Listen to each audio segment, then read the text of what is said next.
Hare Krishna, Krishna Krishna, Hare Hare. The topic I think we should have some time to cover before we break for lunch is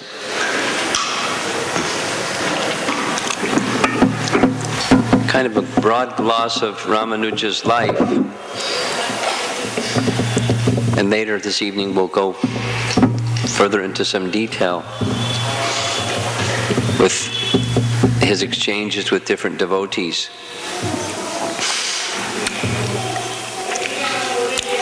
But tomorrow, one of the places that we'll all be going to see is the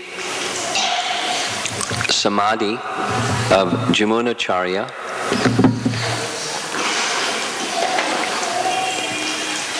In Prabhupada's lectures, even in his Bhagavad Gita, Srila Prabhupada quotes Yamunacarya because his writings or his teachings are so much in line with our Gaudiya Vaishnava teaching, particularly as we've been speaking about the natural humility of a Vaishnava, the intense desire for a Vaishnava to please the Supreme Lord, his worshipable Master and Lord, the dislike or detachment, intense detachment that a Vaishnava feels towards those very same worldly attractions that has everyone mesmerized. One of the verses that Prabhupada quotes in Bhagavad Gita and would speak about is the position that Yamunacharya had towards material life. We heard the description of his life that when he was very young, such a qualified Brahmin that he defeated Kolahola when he was just a small boy, and he became then king. And as king, he had material opulence and so much facility for worldly enjoyment, but compared to his reawakening of his spiritual attraction, it meant nothing to him. And so this verse, Yamunacharya speaks that the happiness that I'm now experiencing from the loving service to the Supreme Personality of Godhead, when my mind again thinks of the worldly pleasures, Prabhupada would speak about this, the number one pleasure of material existence is sex pleasures, what keeps the world going round, not just in human existence, life. The attraction of male-female combination produces praja and offspring, and the cycle of birth and death is perpetuated by this one thing. Maya is very clever. Makes something so attractive it totally binds the living entity to material existence. And understanding the outcome of that binding material pleasure, but also comparing the happiness of spiritual joy in service to the Lord compared to this topmost of all material attractions, sex pleasure. When my mind reminisces of those previous sex pleasures that I indulged in, my lips curl and spit at the thought, like a reflex. Like a reflex that doctor's testing to see, is your nervous system and muscular system working? So he tests the reflexes. And without even, involuntarily, just the leg goes. Hit the right spot, there it goes. Involuntary. Just natural. So not even of volition, just of nature, of spiritual attraction, means detachment from material so-called pleasures of this world. So Yamunacarya was such a personality. This morning, one of the glories of Yamunacarya that Murali Bhatt was describing, that to his knowledge in the history of kings, there's only been two that were previously Brahmana born and then ruled because of their circumstances. And Yamunacarya was one. Great, accomplished ruler, but having no interest whatsoever. Another was one of the Alvars, and I can't remember which one he indicated. Does anyone from Sri Vaishnava background know? Kulashekar. Previously, Brahmana took the role of the king. Of course, outside of Sri Vaishnava tradition, we have, for example, Sanatana and Rupa Goswami. They were born from elevated Saraswat Brahmin families, and circumstantially they were in the service of government Nawab Hussain Shah. Not only his Kshatriya position, but in the service of a Muslim king. In any case, that was Yamunacarya's special role.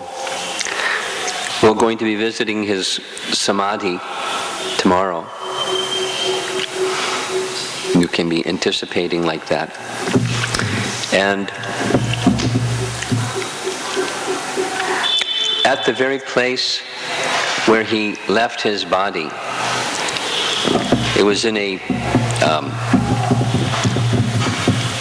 prone position, lying down position on his back, with by his side the three fingers curled. And one by one, as Ramanujacharya stated, what the desires unfulfilled by Yamunacarya were, the fingers straightened. So, I'm going to describe how Ramanujacharya fulfilled these three desires. One of them, to some extent, we've already spoken about, and that is very widely and very broadly the teachings of the Sri Sampradaya were spread by Ramanujacharya. Practically the length and breadth of India. Primarily his residence was here in South India, and primarily his residence was in Srirangam. But he didn't just remain in Srirangam, both by circumstance and by his own volition. He traveled extensively.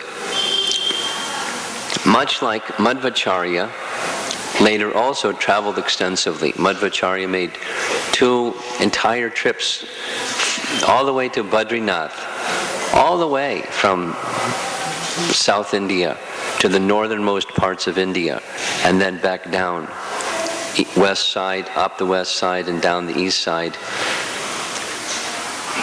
and back to Udupi. In fact, so important is Madhvacharya and that journey that he made, that the Madhvas have a procession. They take a murti of Madhvacharya, and place by place, in honor of that journey that Madhvacharya made, they take his murti. Several followers, sannyasis, and other prominent personalities, they go from place to place. We in Vrindavan were well aware of that, because one of the places he went was Vrindavan. And at a certain time of the year when many devotees are there, sometime during Kartik month, is when the Madhvas come. And they're honored by ISKCON members, and they exchange and offer appreciation to the fact that Chaitanya Mahaprabhu was in the line of Madhvacharya, and very warm exchange. So Ramanujacharya similarly made such a journey, we're going to hear. But there was a period of time also involuntary, or at least apparently so, by Leela involuntary, because Kolatunga the second, very vicious king of the Chola dynasty, he was a Shaivite and was not mild about it. He wanted to kill Ramanujacharya.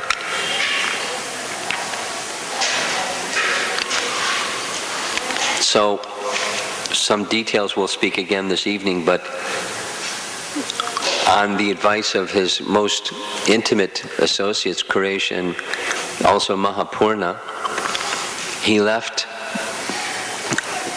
Srirangam and went in the westerly direction.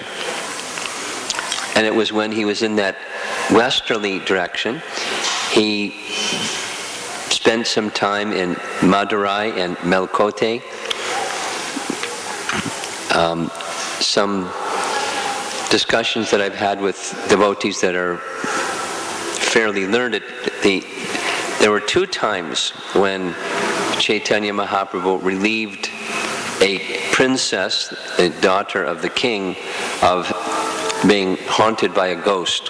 One was when he was a small boy, still a student of Yadava Prakash, and another, apparently there are two incidents, one other where a Jain king in the western region, in Karnataka, also had a daughter who was inhabited by a ghost. And Ramanujacharya delivered the princess of that ghost. And as a result, the king, by his association with Ramanujacharya, became a disciple of Ramanujacharya. So extensively throughout India he traveled and gave the teachings of the Sri Sampradaya, and at the same time increased the standards of the deity worship, where Vaishnava deities, very prominent and famous Vaishnava deities, standards had been diminished. So he was doing great service. Great service that until this day still is benefiting the whole of the Vaishnava world. Very strong effort, fulfilling the desire of Yamunacarya, its natural desire of a great personality to see to the sufferings of others be reduced, or, if possible, eliminated. And the way that sufferings can be eliminated is one goes to Vaikuntha. You no longer have a material body. It's a permanent solution to the problems of life.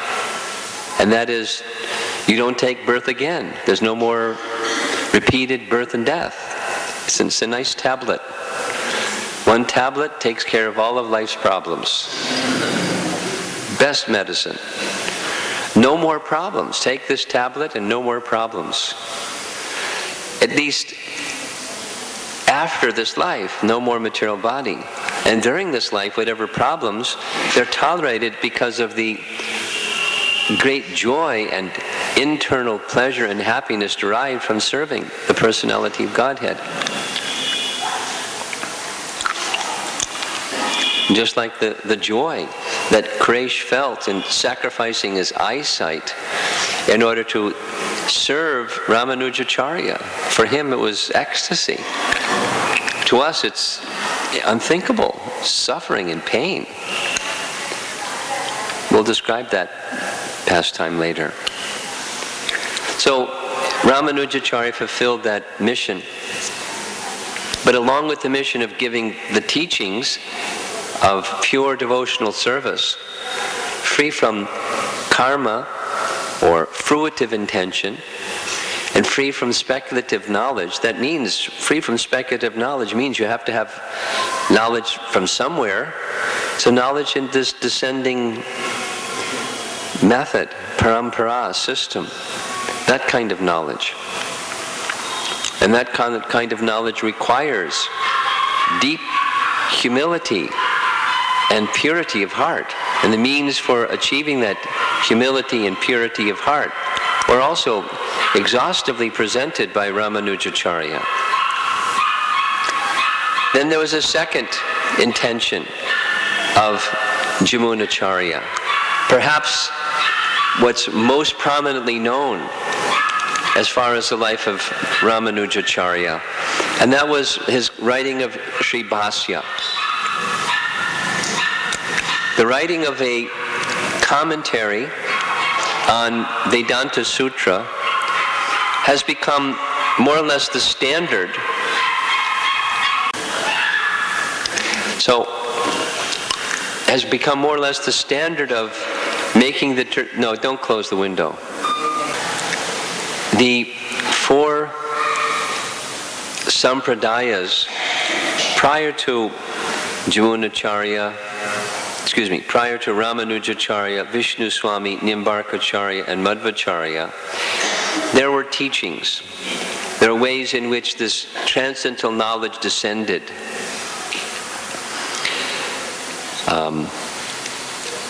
One of the classes I'm thinking to give tomorrow details those principal teachings within Ramanuja's Sampradaya. Bhaktisiddhanta Saraswati Thakur wrote a book that thick that's just detailing what the four Sampradaya teachings are, what their Sampradaya is. We know what our Sampradaya is from Lord Brahma, who received knowledge from the personality of Godhead directly within his heart, to Narada, Narada to Vyasa, and so on. And similarly, the Sri Sampradaya has its teachings that weren't created by Ramanujacharya, wasn't created by Yamunacharya, wasn't created by the Alvars. It came directly from the Supreme Personality of Godhead through the goddess Lakshmi. And so Lakshmi is of particular importance to the Ramanujacharya, just line, Sri Sampradaya, as much as Lord Brahma is very important to our Gaudiya Vaishnava line. But what Ramanujacharya did specifically is he took the teachings that were previously present and systematically gathered them together to explain the principal doctrine,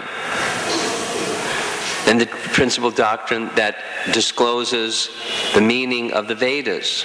Not exactly an interpretation of the Vedas, but a disclosure of the meaning of the Vedas in a systematic fashion, because the basic elements of all of the Vedas are found within Vedanta Sutra. And so to explain all of the Vedas in the form of Vedanta Sutra systematically, so this means that. But it's the whole puzzle fits together systematically, not randomly or chaotically or inconsistently, very consistently. And that's a very great contribution. That means anyone following the life of Ramanujacharya or subsequent to the life of Ramanujacharya, whatever it is that they teach must match or be held up by, supported by, consistent with the writings of Ramanujacharya. So it's a great service, but it's a very demanding one. And in carrying out this service on behalf of Yamunacharya, in the absence of Yamunacarya to go to for confirmation of that understanding which he had, and which he was preparing himself for years together to compose, there was a particular text, Bodhayan Vritti, written by Bodhayan Muni, in which the followers of the Sri Vaishnava tradition at the time understood was a scriptural writing very similar to the writings of the Sri Vaishnavas. And so, being in the humble mood, wishing that he would get verification, very much like Madhvacharya went all the way to Badrikashram and sat at the feet of Vyasadeva in Upper Badri to present his rendering of Vedanta Sutra, and got confirmation from Vyasadeva, yes, this is right, carry forward. In a similar mood of humble service and wanting verification, Ramanujacharya wanted to receive a copy of Bodhayan Vritti in order to cross-check or collaborate his writing, which he was compiling and putting together. And there was only one known copy of Bodhayan Vritti remaining that he was aware of. And that was all the way in the northern part of the Himalayas, in a mat that was established by Shankaracharya, Saraswati mat of Shankaracharya. Shankaracharya's system was he had 4 principal mats in 4 directions, and this was the northern direction one. How it came to be that they had the only copy is not explained, but they had the only copy.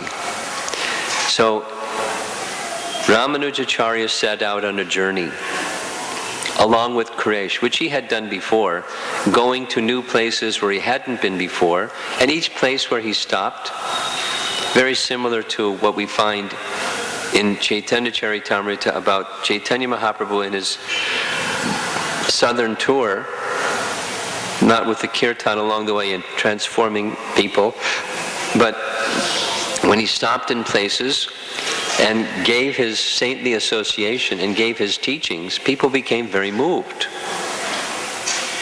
and became followers of Ramanujacharya, some became disciples of Ramanujacharya and became adherents to the wonderful teachings that he was presenting. In the course of his travels, he finally reached that place where the Saraswat mat of the Shankaracharya line was. The staunch followers of Shankaracharya, they're all sannyasis. So when Ramanujacharya came, they received him with the formality of respect of a sannyasi, but they understood that he was a Vaishnava sannyasi, and so they didn't show the same degree of respect that they would to a Mayavad sannyasi. So it was in Kashmir.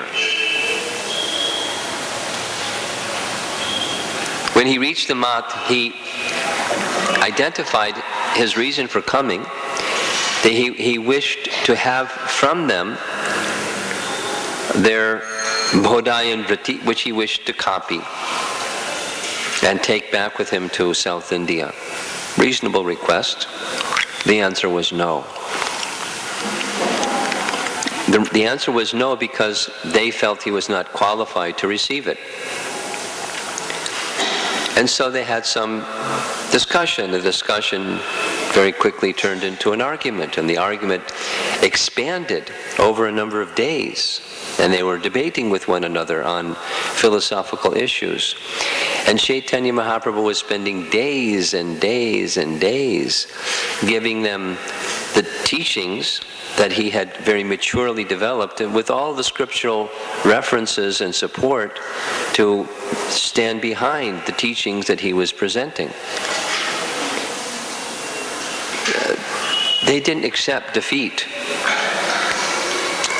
but they did become very much worried. In fact, they became fearful that this person, very much like Yadava Prakash, this person,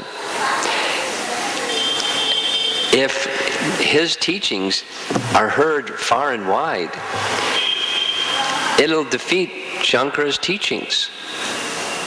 And at least persons will be persuaded to come to his side, to his teachings. So they were very worried about Ramanujacharya and his possible influence. In the course of Ramanujacharya's remaining in Kashmir, near the Saraswat Math, a local king became very attracted to Lord Chaitanya, to Ramanujacharya and his teachings, and he eventually became his disciple. Very powerful, just by his association, very quickly in a short time. But the staunch Shankaracharya sannyasis weren't yielding at all. So Ramanujacharya made the following suggestion. Let us make a very practical solution, rather if we can't agree on philosophy. Let us place the Bodhayan Vritti on the floor in front of the deity of Saraswati in the evening when she's put to rest. If, when the deity door is opened in the morning, the Bodhayan Vritti is still on the floor in front of the deity, then I'll accept defeat and I'll leave. But if the goddess Saraswati is holding the book in her hand in the morning when the deity door opens, then you'll accept that she likes this teaching of Bodhayan Vritti and wishes for me to have the copy. Being impersonalists, they didn't have any value in the deity other than functional. So they thought, this is a very good program. They agreed. But at the same time, they were afraid of the power of Ramanujacharya. And so, when the deity door was closed and locked, the pujari, a trusted Brahmin, was approached at night with a large bribe. You know how it goes, those of you that live in India. A large bribe, one he couldn't resist. So large. And the bribe was, take the book, Bodhayan Vritti, and burn it. Give it to us and we'll burn it. It's the only remaining copy. The Brahmin couldn't resist the bribe.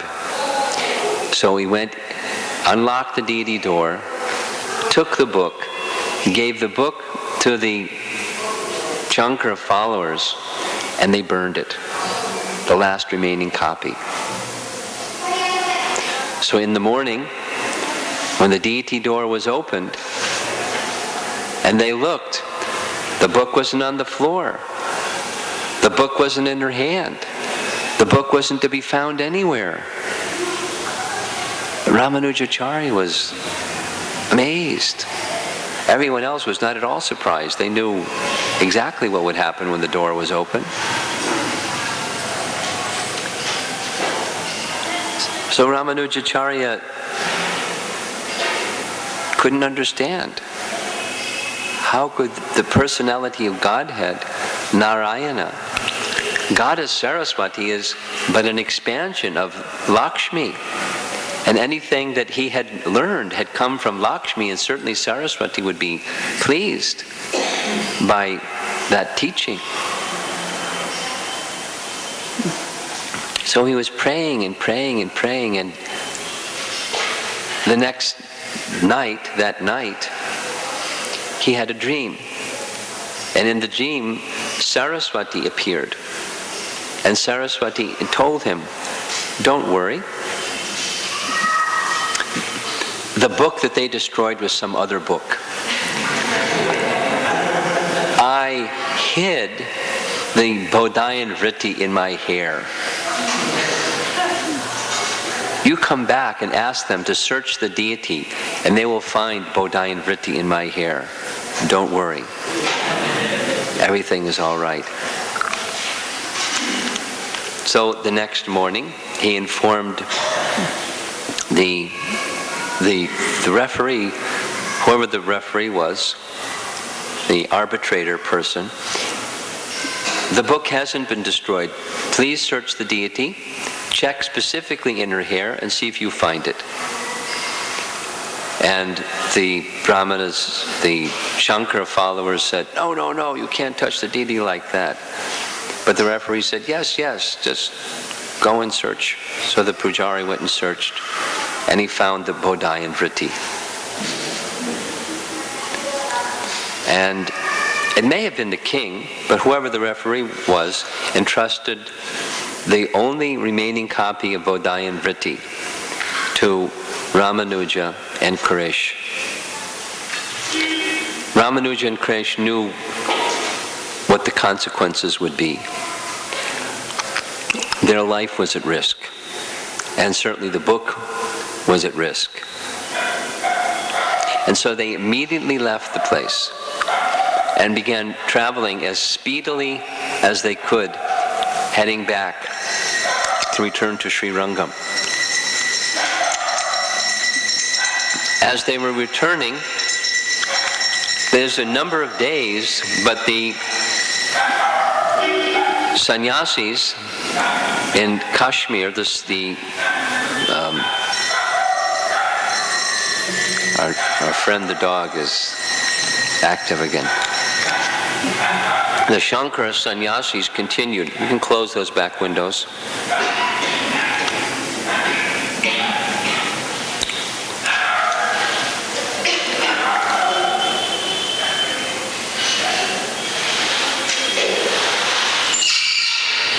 Okay.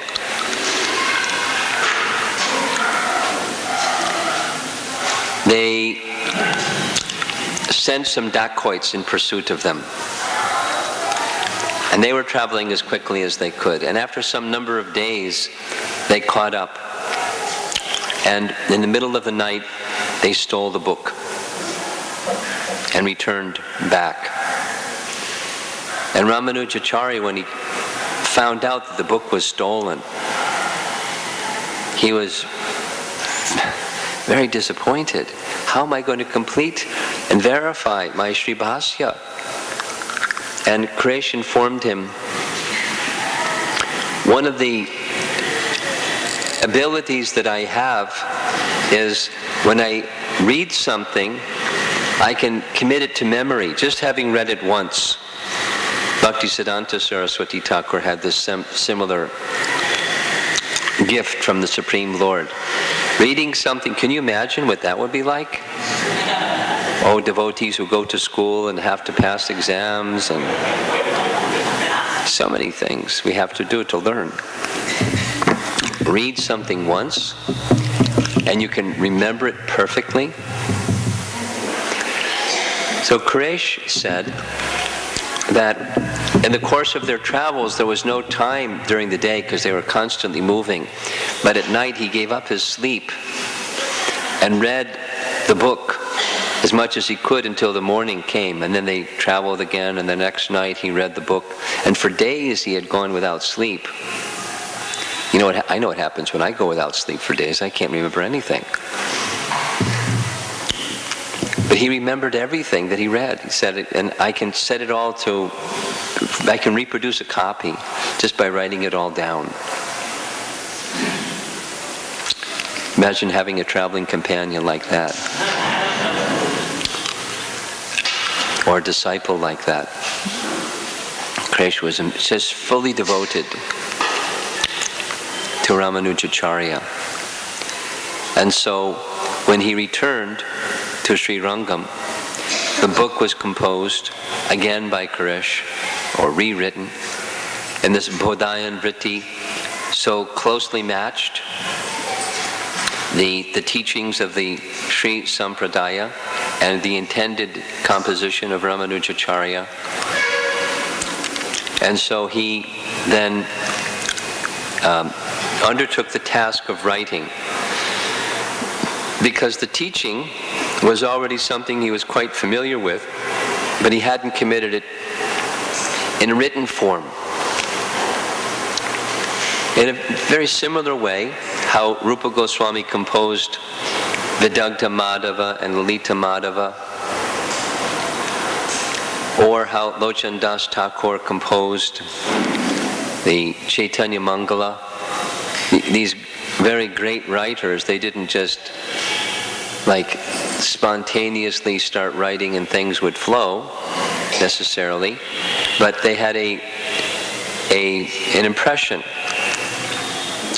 and by process of meditating upon that, the deeper meaning of something that struck them very significantly, their ideas would form. And Ramanujacharya was expressing these ideas and sharing these ideas and hearing further, because he had heard very comprehensively teachings from Mahapurna, teachings from Sri Shailapurna, teachings from Gosti Purna. He had read the writings of Yamunacarya and the writings of the Alvars, and taking all of that in, certain essences were becoming very clear to him. But he still had to commit it into a written form. So the system that he followed was, he would simply speak it. They didn't have a recording device at the time. They had Koresh. Koresh wrote it, because he just could hear it once and remember it perfectly. And then he wrote it. And also assisting in the process was Dasarati, the super scholar Dasarati. We're going to hear something further about Dasarati as well. And we described this pastime earlier, but writing was Koresh's task. And at a certain point, when Ramanujacharya was speaking, he stopped writing. And it's a very important point. That's the position of the living entity. And the position of the living entity, according to Sri Vaishnava teaching, eternally is endowed with the capacities of knowledge and cognizance, which is true. But Koresh didn't write it down. So patiently Ramanuja repeated. Inherently, the eternal living entity is endowed with the characteristics of knowledge and cognizance. And again, he didn't write it down. Third time, he didn't write it down. Ramanujacharya became disturbed. Said, why are you not writing it down? What kind of disciple are you? He got up and left. And Dasarati was there, and Dasarati said, Koresh, what are you doing? You've disturbed Guru Maharaj. He just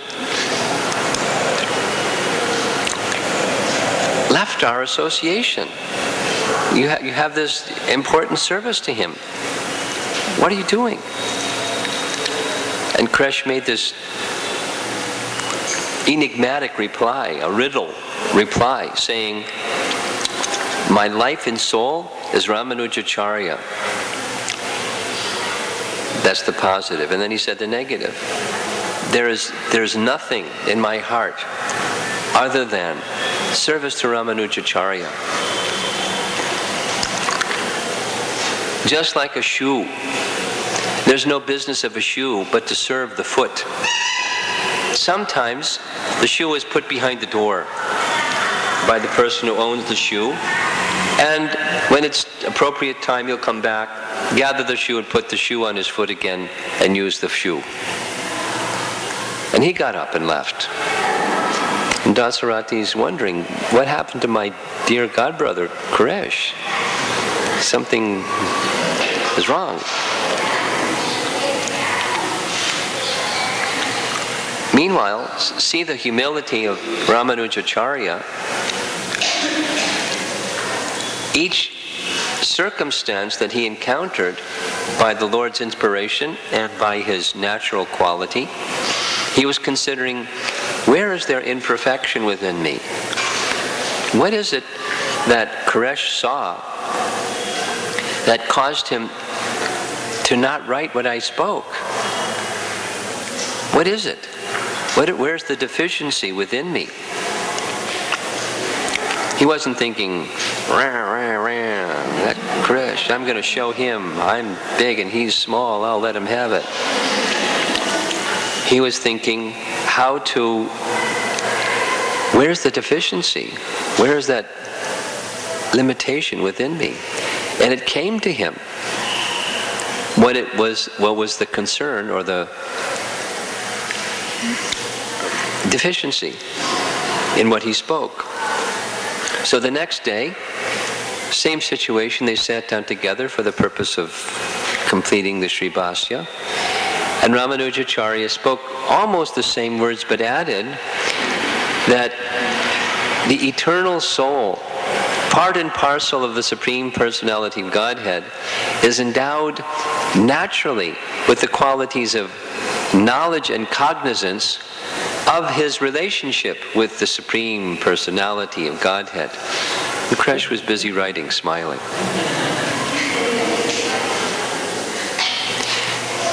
Because impersonalism also may have the idea that Brahman has conscious of what? Conscious of his relationship with the Supreme Personality of Godhead as his eternal servant. That's the natural endowment of the soul. So Ramanujacharya fulfilled yet this second purpose of Yamunacharya. The third was still to be fulfilled.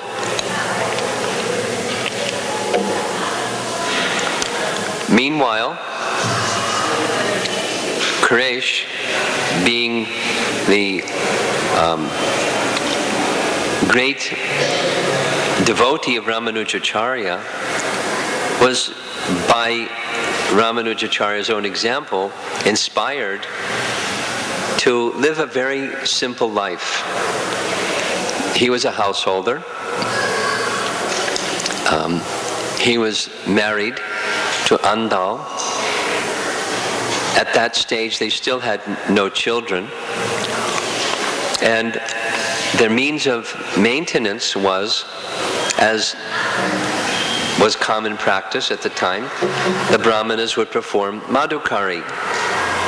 And particularly Koresh took up this way of life, Madhukari, a former king performing Madhukari. Amazing. So one day he was out performing Madhukari, and Andal very distinctly heard the ringing of the bell of the deity as they were making the deity offering. She didn't say anything, she just had a thought. And the thought said, wouldn't it be very nice if Koresh could have some of the Mahaprasad of Ranganath and not only satisfy his hunger, but receive that kind of mercy of Lord Ranganath. Later her husband came home from performing Madhukari, and just as he was arriving, there was a grand procession on a palanquin of the entire Mahaprasad Rajbhog offering of Ranganath that had been sent from the temple to the home of Koresh. And it was for him. Koresh was overwhelmed. How did this happen? Ranganath sent it, so we're taking it. So he accepted because it was prasad of Ranganath, but he asked his wife, did you do something, say something, make this arrangement? She said, no, I didn't do anything. I just was thinking to receive some of the Mahaprasad would be very nice. And Quraysh then said to his wife, I understand your mood. Your mood is simply to render service unto your husband, which is proper. But please don't make this mistake again of placing us in a position where we're being served by Ranganath. Please try your best to never do this again.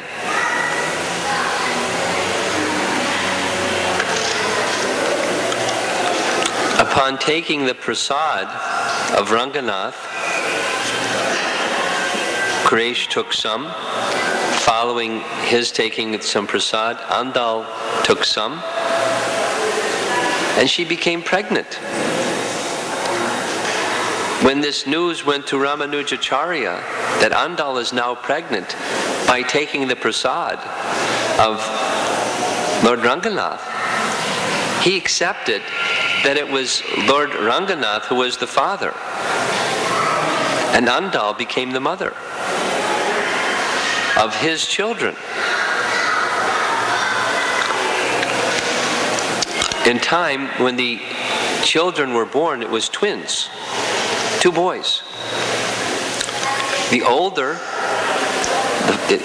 the younger, one of them was named Vyasatirtha, and the other was Parashara. And that was the third of the indications that Yamunacarya had given, that he will have one disciple who will be named Parashara.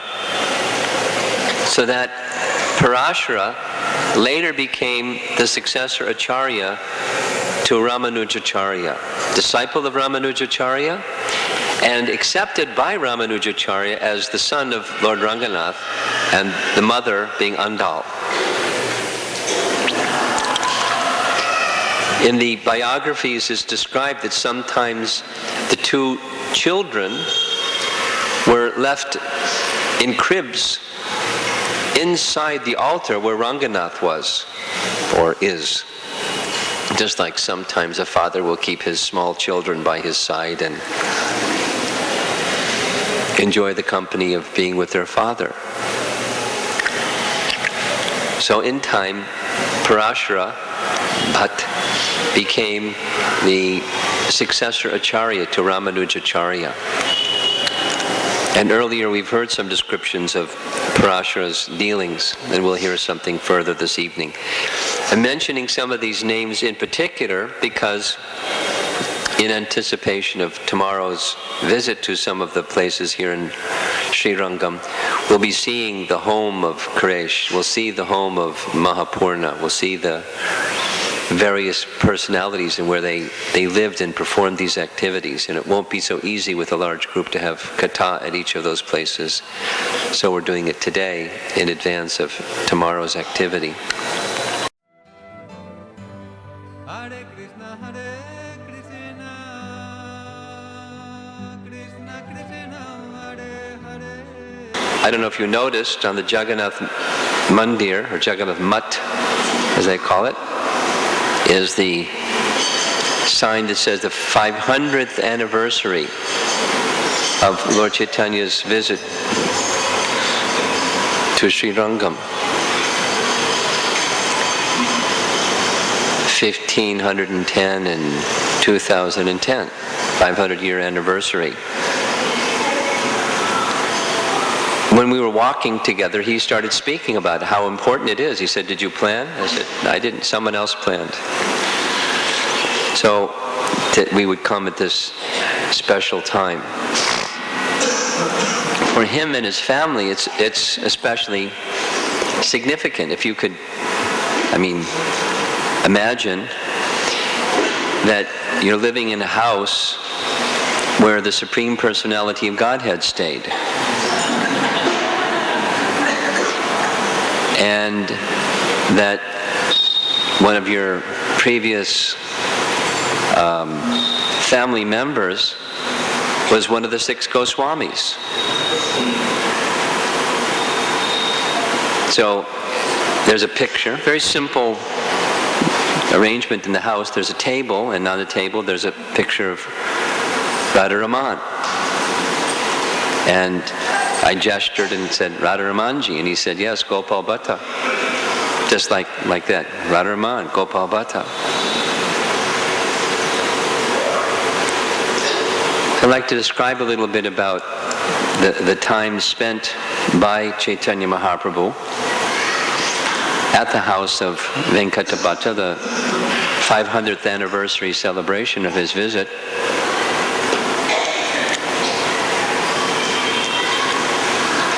When Chaitanya Mahaprabhu came to Srirangam, very similar to his visit in Jagannath Puri, he had darshan of the deity. And when he had darshan of the deity, the mood is on reverence, worship of Ranganath, Mahavishnu in the spiritual world. And Chaitanya Mahaprabhu's mood was ecstatic devotion. And he began chanting and dancing, an ecstasy of love of God, and he didn't stop. When Chaitanya Mahaprabhu had his discussion with Prabodha Ananda Saraswati, he was explaining to Prabodha Ananda Saraswati, Mayavad sannyasi in Benares, that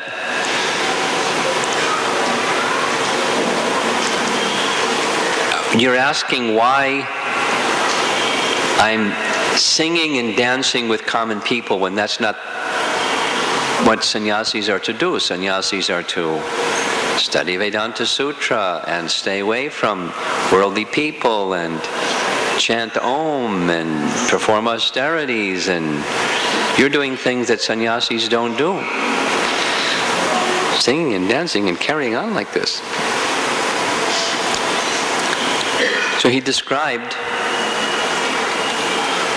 when my spiritual master gave me initiation, he told me, you're a fool.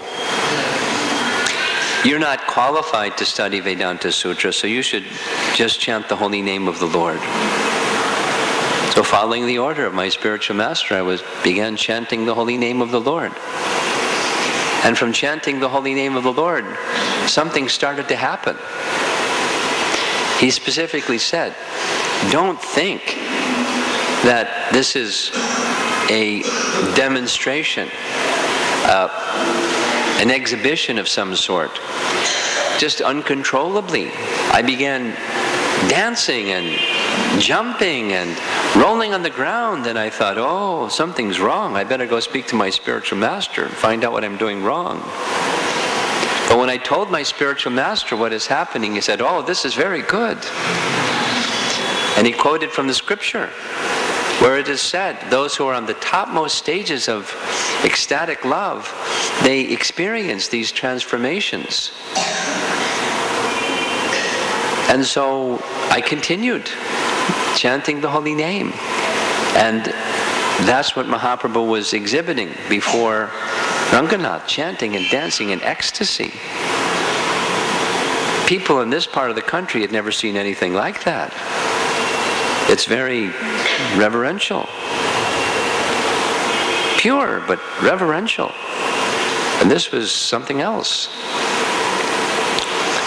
Just at that time, Venkata Bhatta came into the temple, and he saw this beautiful 25-year-old, tall, golden complexion, ecstatic sannyasi, and invited him to come to his home, to accept lunch at his home. And Lord Chaitanya accepted his invitation and went to the home, just where we went also today, the house of Venkata Bhatta, and accepted lunch. Before having lunch, Lord Chaitanya, as is the custom, washed his feet and sprinkled the water upon the heads of all of his family members, including Gopal, his son, very young boy at the time, and his two brothers, Prabodhananda Saraswati and Trimala Bhatta. Venkata Bhatta and Trimala Bhatta were brothers. And Prabodhananda Saraswati was by that time in the renounced order of life. Both Gopal Bhatta and Prabodhananda Saraswati never got married. And Murali Bhatt was explaining that here in Srirangam the practice is that those who are not grahastas cannot directly worship the deity. They can do assisting things, but they cannot do the direct puja of the deity. So Gopal Bhatta, when he was here, he was trained in deity worship, but he never performed deity worship until he went to Vrindavan. And he went to Vrindavan, it was the Lord's arrangement. He had been trained in the details of worship, so when he went to the north, Gopal, he went to the Gandakini River and received some shilas from the Gandakini River. He had that cherished desire for a long time. With his own hand, he received Shalagram shilas. I'll tell that a little bit later. Back in Srirangam. Gopal, Chimala Bhatta, Venkata Bhatta, and Prabodhananda Saraswati, these four, the names are mentioned, were in constant association with Lord Chaitanya for 4 months. Venkata Bhatta requested him, since this is the rainy season, kindly stay at my home for these 4 months and bless and sanctify my family. And Mahaprabhu said, your pure devotion for Lord Ranganath is something that I aspire for. Certainly I'll accept your invitation. Very rare. Can you think of any other situation where Lord Chaitanya stayed for some extended time in anyone's home, in all of his pastimes? Very, very special mercy upon the family of Venkata Bhatta. Because he was very elevated and pure in his devotion, Mahaprabhu appreciated and wanted to give his mercy to him and his family. So every day, in addition to taking darshan of Ranganath and fashioning Jagannath deities with his own hand, Mahaprabhu would have discussions with Venkata Bhatta. And very open, warm, loving discussions from two sampradayas, but still having deep appreciation for one another and their purity of devotion. So, one time, Lord Chaitanya raised a question for Venkata Bhatta to answer. My dear Venkata, you're a great scholar. Surely you'll have an answer to this question. According to the scriptures, it is said that Mahalakshmi never leaves the feet of Lord Narayana because she is an ideal example of perfect chastity. She's always serving her Lord in that humble and menial way. This is her devotion.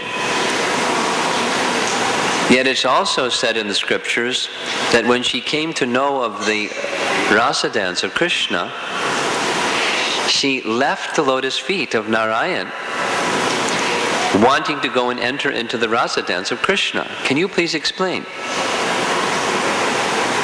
And Venkata Bhatta said, there is no difficulty, because Lord Narayana and Krishna, they're the same. The same Lord in two different features, so there's no lack of chastity on the part of Lakshmi to desire to join Krishna's rasa dance. And Lord Chaitanya's reply was, that's true what you say, but she's the goddess of fortune. She underwent austerities. The goddess of fortune underwent austerities to achieve something that she was unable to achieve otherwise, and even with her austerities, she was unable to achieve. She could not enter into the rasa dance. If Krishna and Narayan are the same, why she couldn't enter into the rasa dance? Please explain. And Venkata Bhatta said, I don't know how to explain. But you're the Supreme Personality of Godhead, so you must know. You can please explain. So Lord Chaitanya said that in order to enter into any of Krishna's pastimes in Vrindavan, there's only one qualification, and it's not birth, it's not scholarship, it's not wealth, it's not even you're the goddess of fortune. You cannot enter into the Lord's pastimes without receiving the mercy of the residents of Vrindavan. Lakshmi was thinking of herself in this mood of opulence. I am the consort of Bhagavan, who is filled with all opulences. Since she was thinking in that way, that doesn't enter into the mood of Vrindavan. And how to enter into the mood of Vrindavan is by receiving the mercy of those who are absorbed in the mood of Vrindavan. Even you may be the goddess of fortune.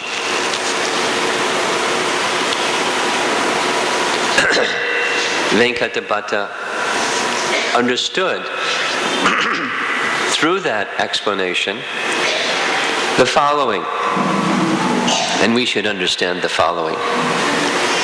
The Supreme Personality of Godhead is Bhagavan. In the Vishnu Purana, Parashara Muni is the speaker. That was one of the 3 unfulfilled desires of Yamunacarya, was that a disciple be named after Parashara Muni, who was the speaker of Vishnu Purana. Because in Sri Vaishnavism, these 2, Vishnu Purana and Padma Purana, amongst the Sattvic Puranas, they're particularly important. And Parashara Muni is the speaker of Vishnu Purana. And in this Vishnu Purana, Parashara Muni gives the definition of Bhagavan. Bhagavan means one who possesses bhagas, or opulences, and he identifies the opulences as 6 in number. Let's see if we can get them all 6. One who has all wealth, one who has all beauty, one who has all knowledge, all strength, all renunciation, fame. The 6 opulences of Bhagavan, and one who has those opulences in full, that's Bhagavan. Whoever that is, that's Bhagavan. So Narayana and Krishna are Bhagavan. Sri Bhagavan Uvacha. Krishna and Narayan are both Bhagavan. But between the 2, one is exhibiting the mood of all opulences, and therefore is worshipped in the mood of awe and veneration, in that mood of opulence. Whereas Krishna also has all that opulence, but there's such a strong feeling of madhurya, that madhurya eclipses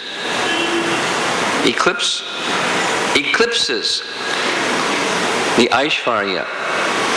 And all one can see is the madhurya. Lakshmi was seeing Aishvarya, but not the madhurya. She was attracted to the madhurya. But one must receive that mercy of those who are in that mood of madhurya in order to allow the majesty, the awe and reverence feature that the ashraya holds towards the vishaya, the abode of love feels towards the object of love, in sweetness. And thus, in the 64 qualities of Krishna that are described in Nectar of Devotion, there are 4 qualities that only Krishna has, that even Narayana in Vaikuntha does not exhibit. And one of those is this one: loving exchanges that are unparalleled in their sweetness.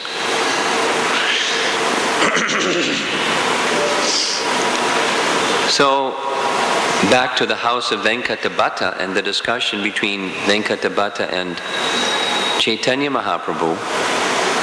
This is a very important dialogue in Gaudiya Vaishnavism. It's also a very important exhibition of etiquette, because Mahaprabhu wasn't posing himself in some superior position. They were having discussion. And in the course of that discussion, he was making this compare-contrast. Venkata Bhatta understood, because of his pure devotion, because he was a great scholar as well, he understood the import of what Mahaprabhu was saying. Even the goddess of fortune cannot enter into the pastimes of Braja. So what to speak of ourselves? Unless one gets the mercy of one who is such a representative. But Chaitanya Mahaprabhu was such a representative. He was in the mood of Srimati Radharani.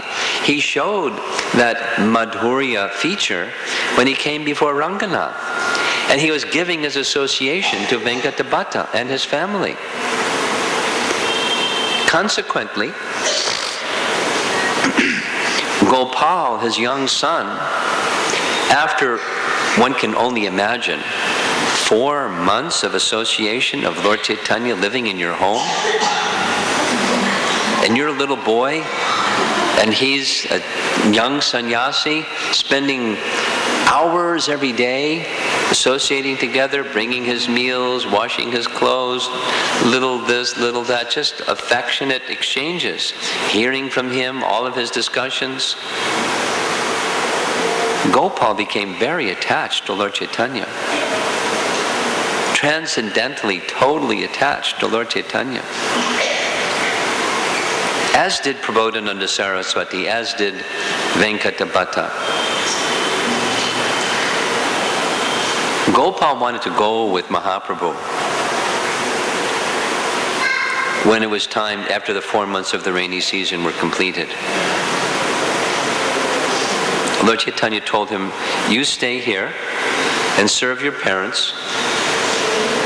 At whatever is the point in time that they give you permission that you may go and go to Vrindavan, you go to Vrindavan and take the association of Rupa and Sanatan Goswamis. At a mature stage of his parents' life, they gave permission, gave blessings to Gopal to go to Vrindavan. Before Gopal went, it was only a matter of a few years. And Prabodhananda Saraswati also went to Vrindavan. And he wrote many books. Vrindavan Mahimamrita,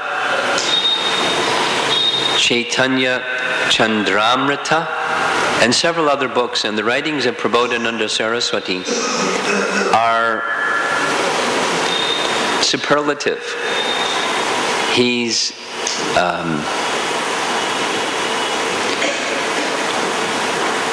two of the verses that Prabhupada often quoted from Chaitanya Chandramrita are the verses where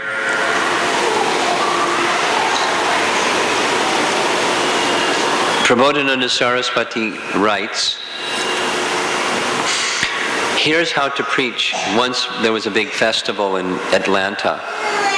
Those of you who are here from Tennessee, you know of this history.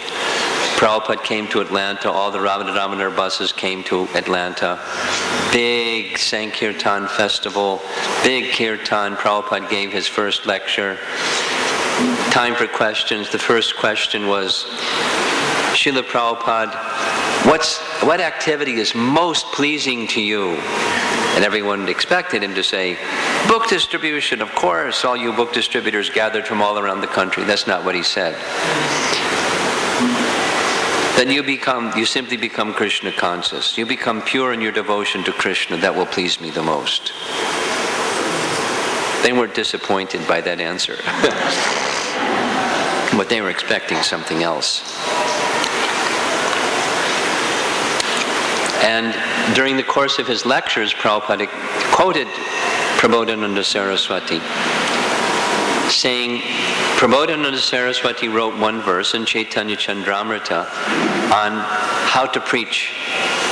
So Prabhupada paraphrased, he quoted the verse and said, Prabodhananda Saraswati is saying, you approach an individual with some words of appreciation. My dear sir,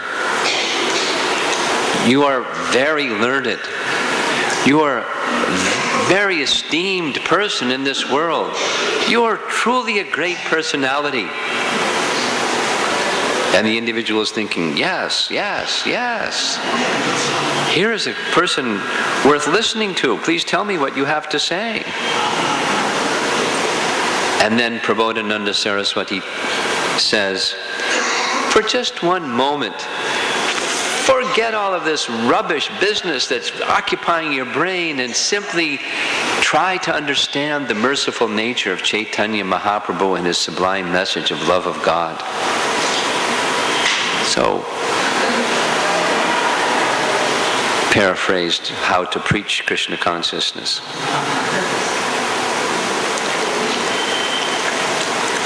Then another verse from Chaitanya Chandramrita that Prabhupada would often quote is the verse that describes the disdain that a transcendentalist has for worldly happiness, Akash Pushpa. They look at the happiness of material life up to the heavenly regions as no more meaningful than flowers in the sky. Akash means sky, and Pushpa means flowers. What's the significance or what's the meaning of flowers in the sky? It means it doesn't exist. It's insubstantial, meaningless. And as far as liberation is concerned, hellish, Narakaya.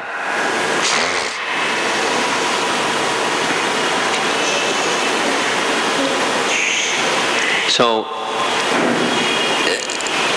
rather, the devotee is interested in the happiness of simply serving Krishna, and that happiness defeats the so-called happiness of the promise of heavenly pleasure, the promise of liberation, the promise of sense gratification in this life. It's like breaking the fangs of the serpent.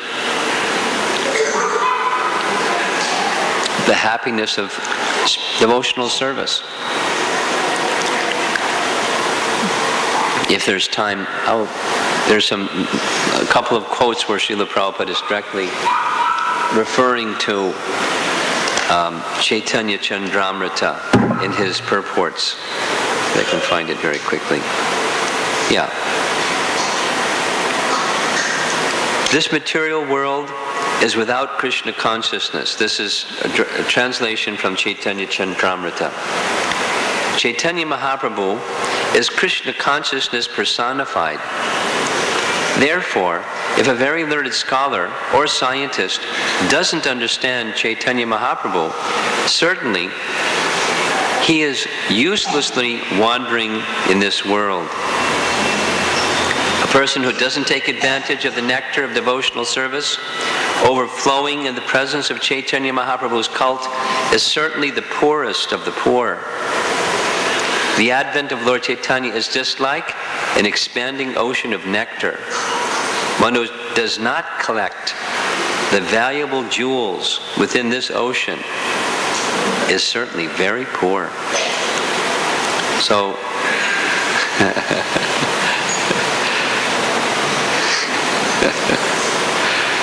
little detail, right? Take the cap off.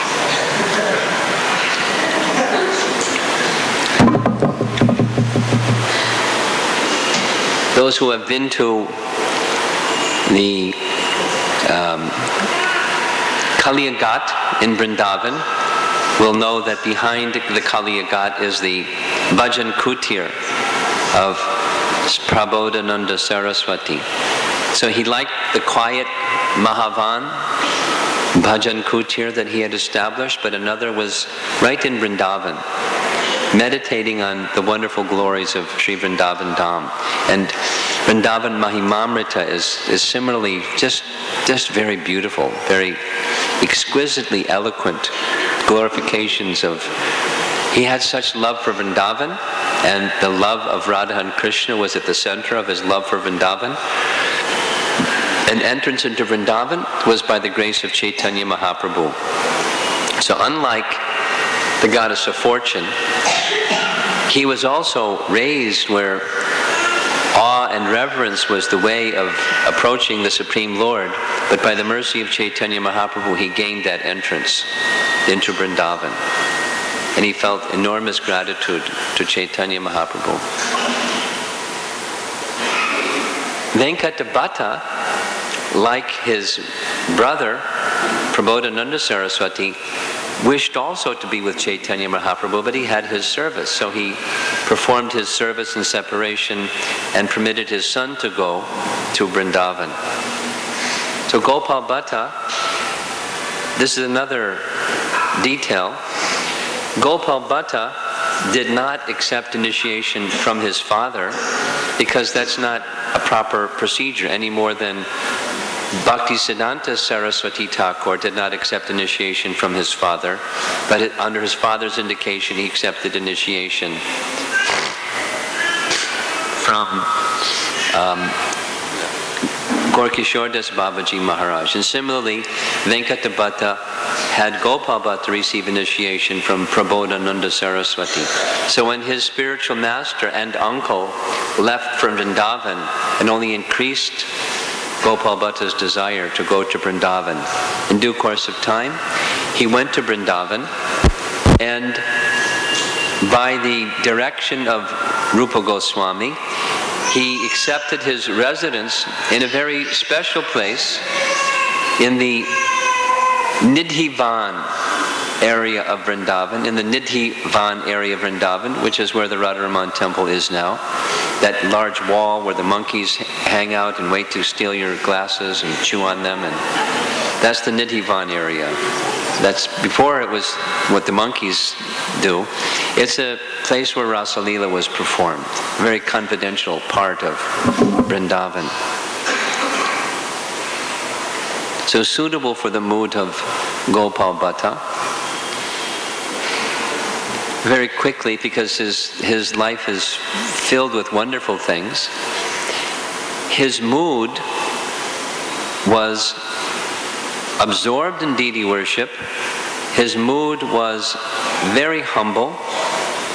He wanted his name to be left out. When Krishnadas Kaviraj Goswami, because he was still young compared to the Goswamis, he and Jiva Goswami were both young in comparison to Sanatan and Rupa Goswami, and Raghunath Das Goswami and Raghunath Bhatta Goswami. These two were younger in age, but still amongst the 6 Goswamis. Krishnadas Kaviraj Goswami requested permission or blessings from Gopal Bhatta to write Chaitanya Charitamrita. Gopal Bhatta gave his blessings on one condition: don't mention my name. So we don't find his name mentioned in Chaitanya Charitamrita.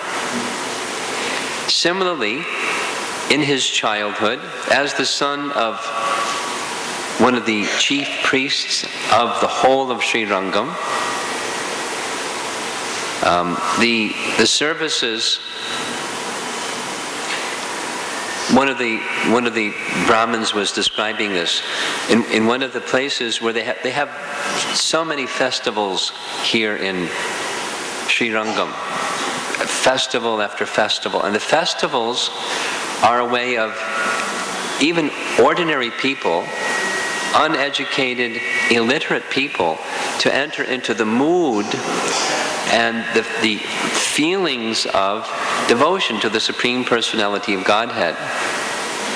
So there's one festival in which Ramanujacharya wrote one of his 9 books, where Ramanujacharya is singing a prayer to Ranganath and Lakshmi, because there's a festival once a year where the Utsav Murti of Ranganath goes to a distant Lakshmi temple. There's a Lakshmi temple in the Ranganath area. There's another Lakshmi temple outside.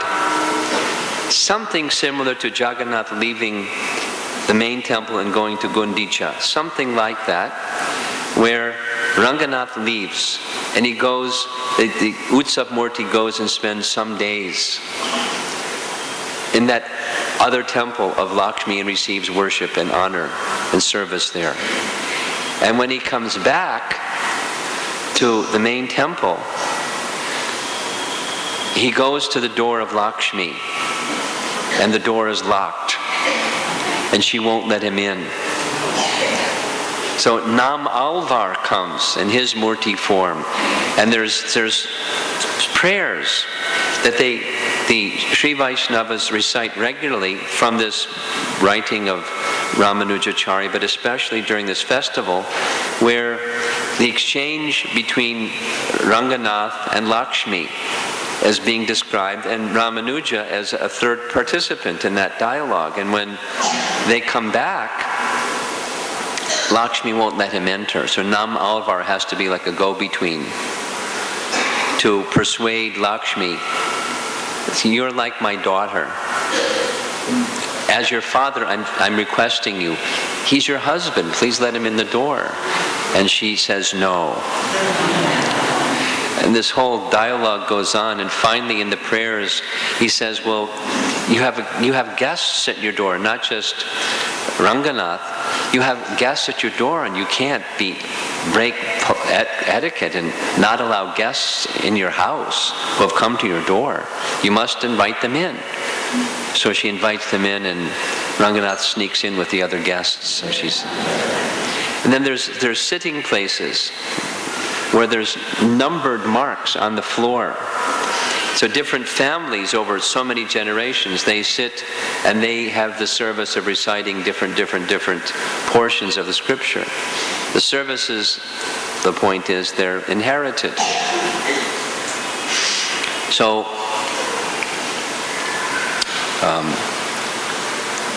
how did this connect with what was just before that? Subal? Huh? The festival, which one? Helping the uneducated people. Yes. So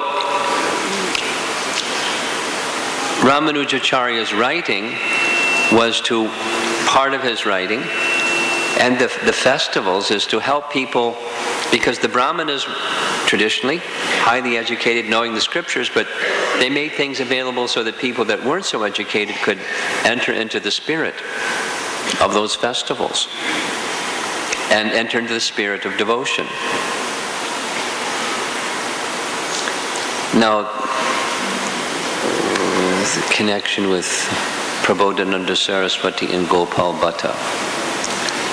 Anyway, when Gopal Bhatta was under the care of Rupa Goswami in Vrindavan, Rupa Goswami engaged him appropriate for his, yes. When Gopal Bhatta was very young, because he was the father of Venkata Bhatta, he had access to all these different things of deity worship, procedures, rituals, and he kept very careful notes. He was scholarly, and scholarly people do things like that. He kept very careful notes. He didn't just throw them away. He compiled them systematically, and then later that became a book that when he went to Vrindavan, he put in the care of Sanatan Goswami. This is a very intimate connection between the Sri Sampradaya and the Madhva Gaudiya Sampradaya. because he was trained here in Srirangam by his father. But he also had the siddhanta of Sri Chaitanya Mahaprabhu. He heard it for 4 months, not just one day, for 4 months, all day long. And so the drama or the puja or the festival exhibits a certain emotion that persons can enter into by the puja or the drama or the festival. It's to awaken bhakti. So he knew both. He knew the procedures, he knew the teachings of Mahaprabhu, and he presented them in the form of the Tantra, the ways that a Vaishnava in the line of Chaitanya Mahaprabhu should, according to scripture, observe everything that we do, like deity worship, or festivals, or sanskaras, or initiation, sannyas mantras, initiation mantras, Gayatri mantras, and the scriptural support for all of those things. Everything. How to do a yajna, how to have a birth ceremony, how to have a death ceremony, how to everything. He presented that all to Sanatana Goswami and said, please put it in a form that can be published, because Lord Chaitanya has enormous regard for your writing and you're a great scholar, and I just have one request. Don't mention my name. And a similar exercise with Jiva Goswami.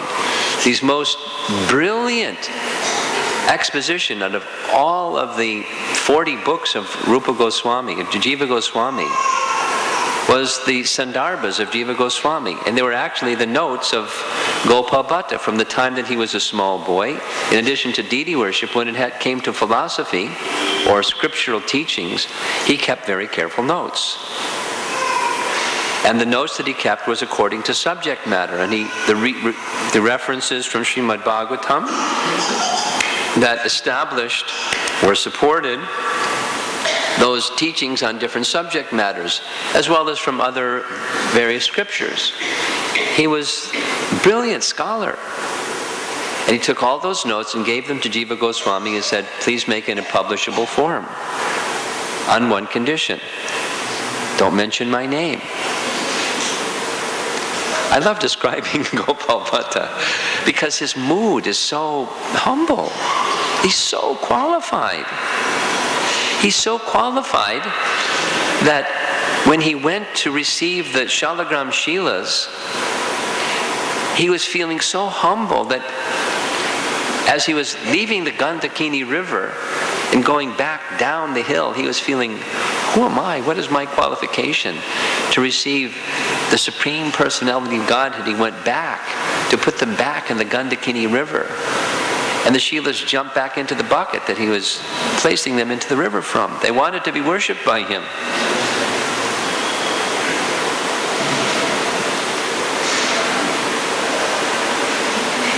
Who can imagine?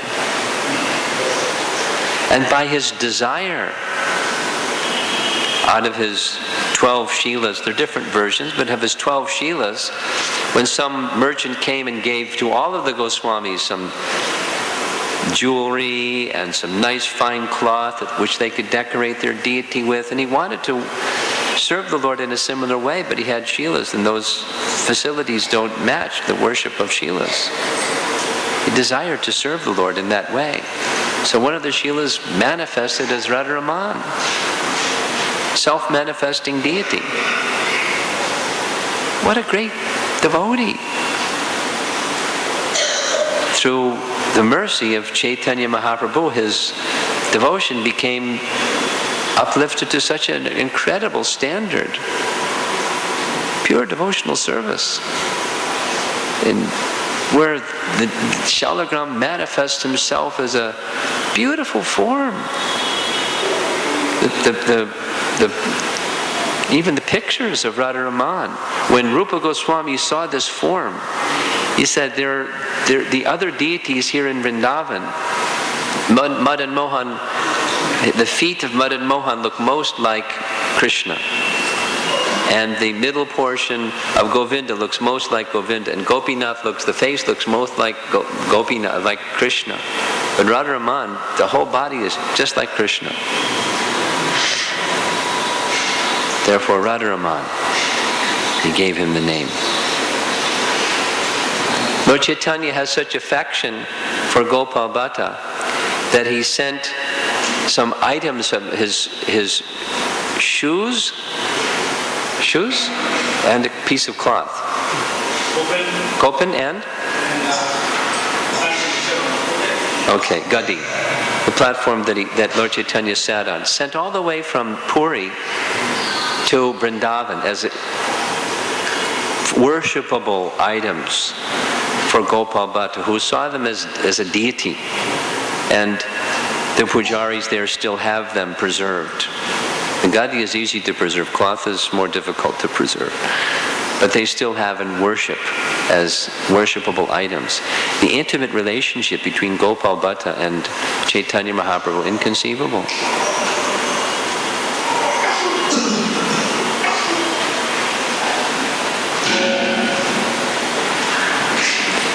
And that great affection has passed on through the generations into the present generation. It's not...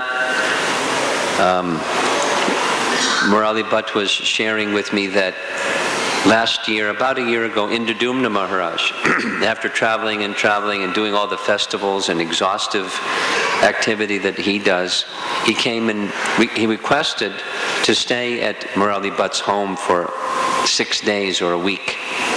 And that's rare. I know that he does that one other place, but it's rare. He stayed at his home for a whole week.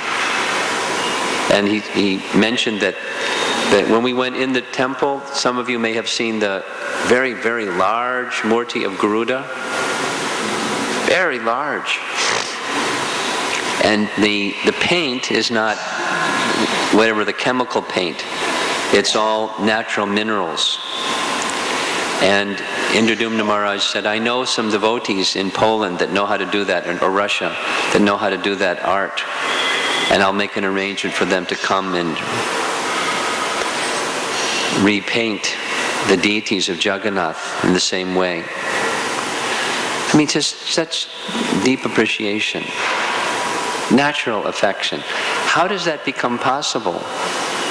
It becomes possible when one receives the mercy of Lord Chaitanya and Lord Chaitanya's representatives. So Lord Chaitanya is coming here and spending 4 months is a big event for Srirangam and the devotees here. Now, where is... Can you call him?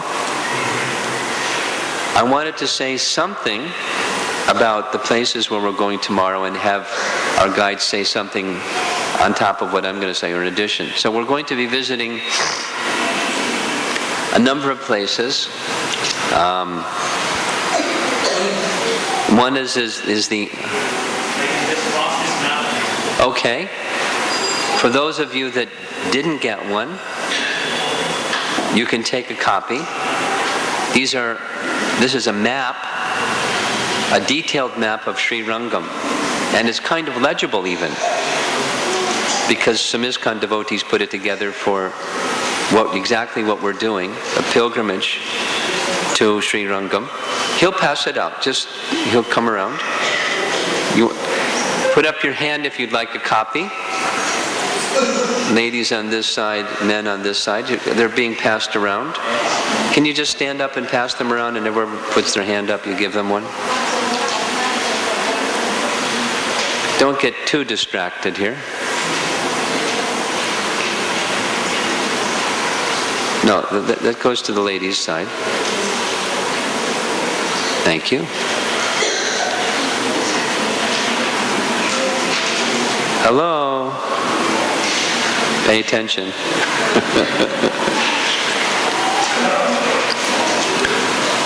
One of the places where we're going to go tomorrow is the house of Dasarathi. 2 foremost, means so many, but two foremost disciples that are mentioned consistently are Koresh and Dasarati. We're going to go to those two homes, along with the home of Ramanujacharya. Here's one lila, or pastime, exchange with Ramanujacharya. Once when Ramanujacharya was making one of his tours of visiting different places and giving Sri Vaishnava teachings,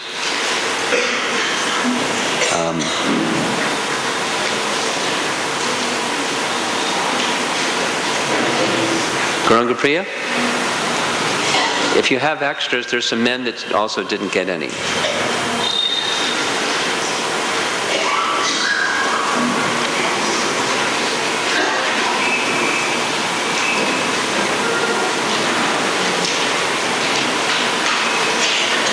When we're all done, if we don't have enough, we'll print some more, so don't panic.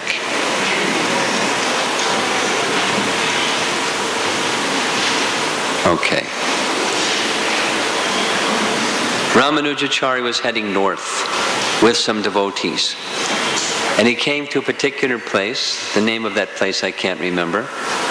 And in that place there were some Vaishnavas, but there was a very strong Shaivite presence in that place. And the Vaishnavas wanted to honor, because Ramanujacharya was very famous, and they wanted to honor him properly as a sannyasi and a Vaishnav. The Shaivites had a different mood. Although he was a sannyasi, they didn't honor him as one honors a sannyasi. And Ramanujacharya made the following plan. He told Dasarati that there's a lake. Here I guess they call it Pushkarini or Sarovar, a lake where many people go and take their bath. Just go and place your feet in that lake. Under the order of his spiritual master, that's what he did. He placed his feet in the lake. And within a matter of days, the whole town changed and became very appreciative and wanted to come and respect Ramanujacharya and hear his teachings. So, at that lake, there's a murti of Dasarati who has his feet hanging into the Sarovar, indicating that the purity of Dasarati was such that just by his feet touching that lake, it all became abhishek, water, and the persons became purified by the touch of the water that had touched his feet.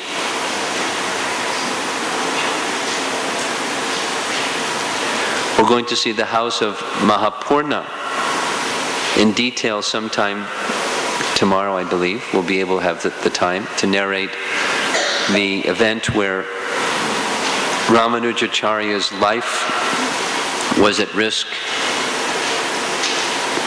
Kolatunga wanted to have Ramanujacharya's life taken, but he gave him a chance to come and accept very similar description to Haridas Thakur being called before the Qazi to give up his chanting of Krishna's holy name.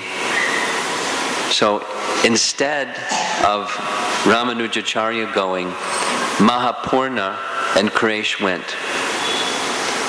And although they were both householders, they dressed in saffron. And since Kolatunga didn't know what Ramanujacharya looked like, he thought they were Ramanujacharya and his associate. When the king threatened to exterminate them, to kill them immediately, unless they gave up their Vaishnava teachings and accepted Lord Shiva as supreme, they replied very calmly that that's not possible. That's some words were spoken to the effect that that's not our life. That's not reality. It's something we can't... You may try to exterminate us, but that's not going to change reality. So instead of killing them... Okay. Instead of killing them, he had their eyes poked out.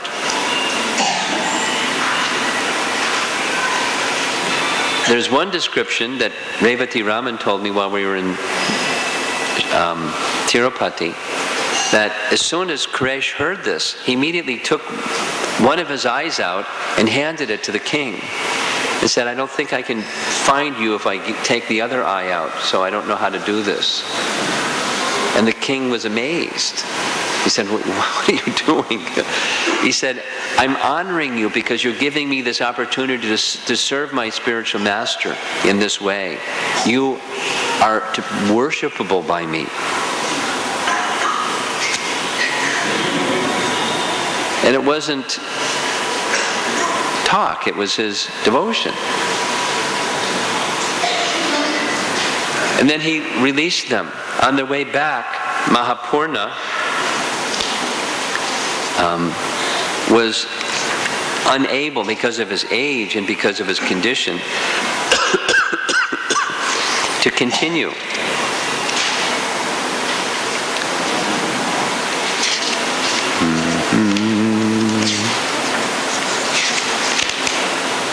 So he expired in the lap of Quraysh. Quraysh was encouraging him, please, Mahapurna, try to make it to Srirangam again, because if you give up your body in Srirangam, for sure the mercy of the Lord will be with you and you'll go back to Vaikuntha. And Mahapurna replied, my dear Quraysh, if I keep my body alive until I reach Srirangam, and if you make any other arrangements to go to Srirangam, the people will think that even for a great soul like Mahapurna to go back to Godhead, he has to go to Srirangam.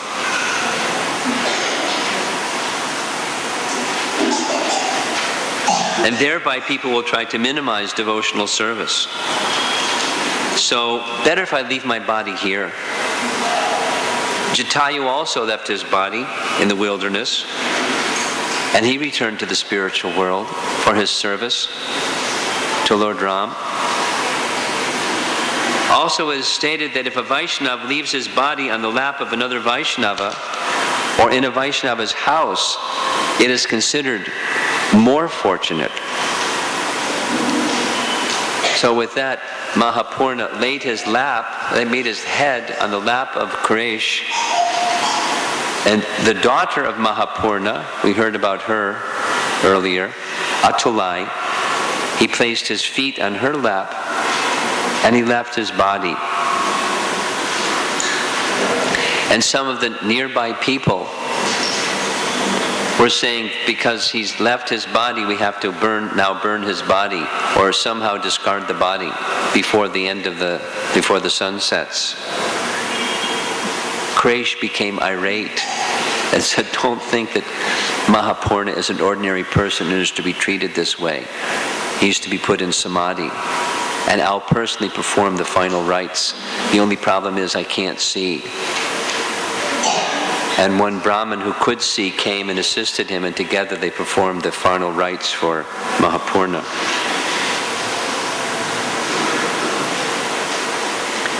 Because of the rampage of Kolatunga, now some glorification of Quraysh.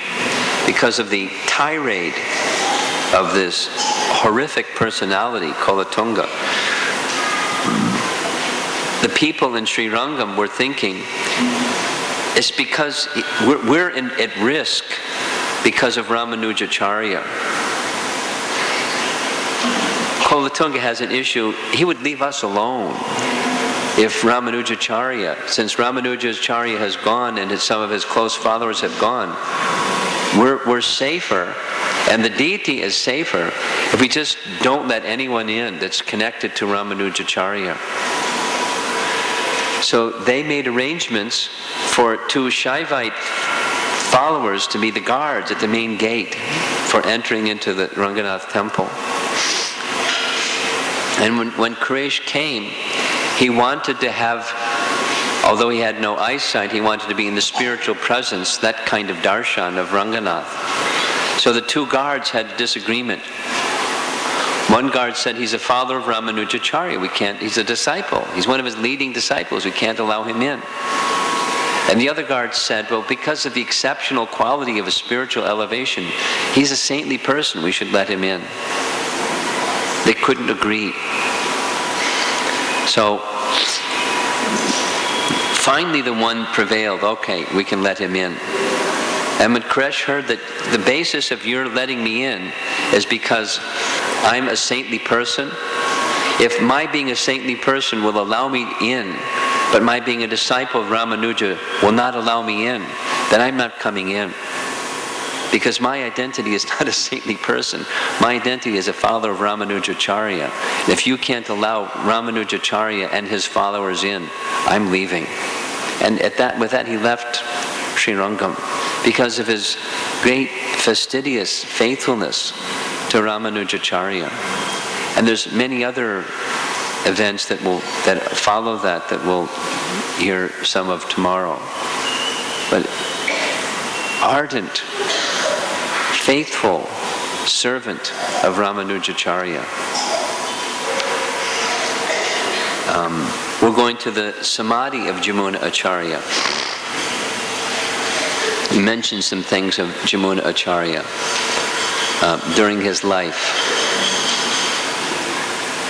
He, prior to Ramanujacharya, in the whole of the Sri Sampradaya, was especially accomplished at taking the Sanskrit scriptures and the writing of the alvars and weaving the two together, or marrying the two, or combining the two, to the point where, up until this day, when festivals take place, that is the deity, the Utsav Murti is taken from the altar and taken in procession, they have two groups of Brahmins, those that are in the front and that are offering prayers in Tamil, the prayers of the alvars, and those that are in the back are offering prayers in Sanskrit from the Vedas, signifying what Yamunacharya established is the writings of the alvars and the writings of the Vedas, or the statements of the Vedas, are identical. They're written in different languages by different personalities, but the meanings and the essences are the same. Something a wonderful and important contribution in the Sri Sampradaya that was accomplished by Yamunacharya.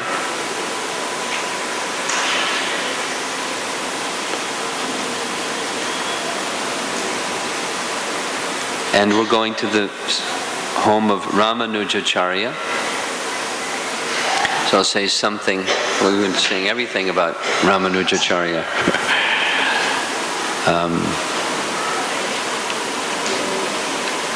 It's very clear for me, from this visit, this South Indian Yatra, how strong an influence to this day Ramanujacharya's presence, his life, his teachings, his practices of worship have uplifted and preserved Vaishnavism for now centuries. Many hundreds of years later, the presence of Ramanujacharya is so important. The Samadhi that we saw, it's said that the body of Ramanujacharya is within that murti. The Mula Murti is packed with chandan and camphor and other preserving items, and the body of Ramanujacharya is the murti.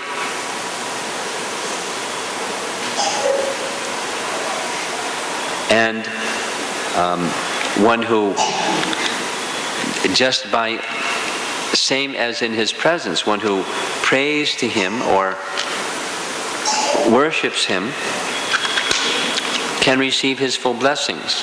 And those that have such faith, the followers of Ramanujacharya, that have such faith, the successor personalities, their life and soul is Ramanujacharya.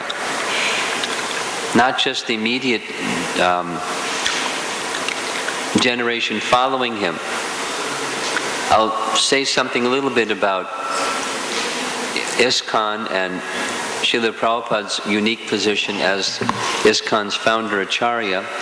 It's not the same, but it's in some ways very similar. Because what Ramanujacharya did, I mentioned already, he systematically took Yamunacharya's teachings and writings and the alvars and the scriptures and systematically presented it, such that future generations, whatever somebody might write, must be consistent with the teachings of Ramanujacharya, otherwise it's not Sri Vaishnavism.